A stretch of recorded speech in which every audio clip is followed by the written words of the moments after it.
Good morning, guys. I hope y'all are doing good on this Tuesday morning. I hope you guys had a good day at school yesterday, and I hope you guys are enjoying the cooler weather. I know right now it's like cold and rainy and everything, or maybe it's cold and rainy, but I don't know about y'all, but I really love whenever it gets to be cooler weather. Remember, guys, to sign up for our Wednesday night Bible study tomorrow night, and remember that your ski retreat deposit, your first deposit is due Wednesday, November 4th. Please have that paid by Wednesday. It will guarantee your spot, and make sure that you guys are able to join us. So Wednesday, November 4th, your ski retreat first deposit is due. Now, this morning for our devotion, what I want to talk to you about is found in Hebrews chapter 4. And it's chapter 4, verse 1. And what I want to talk to you guys about is rest. We all love rest.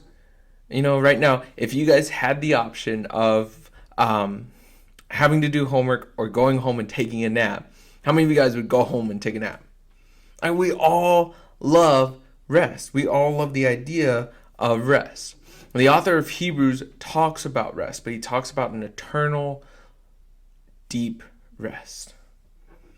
In verse 1 of chapter 4, therefore, while the promise of entering his rest still stands, let us fear lest any of you should seem to have failed to reach it.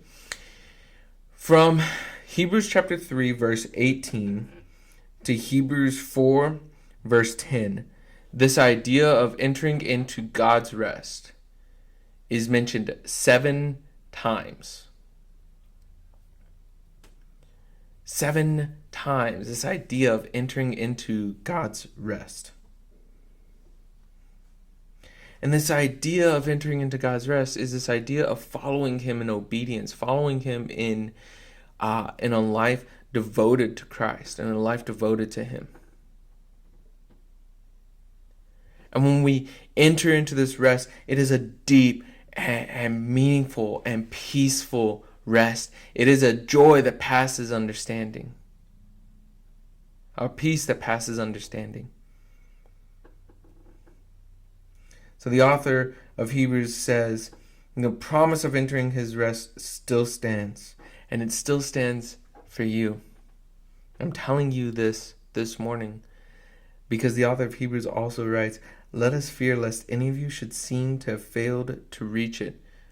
Not that you can do so by works or anything like that, but that you've failed to reach it and that maybe you haven't heard about this rest.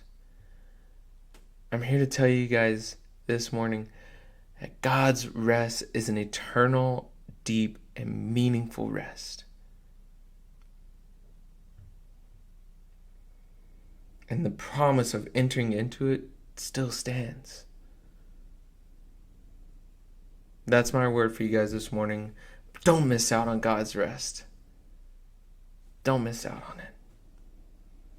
I hope you guys have a great day, and I will see you guys tomorrow evening at 6:30. Have a good one.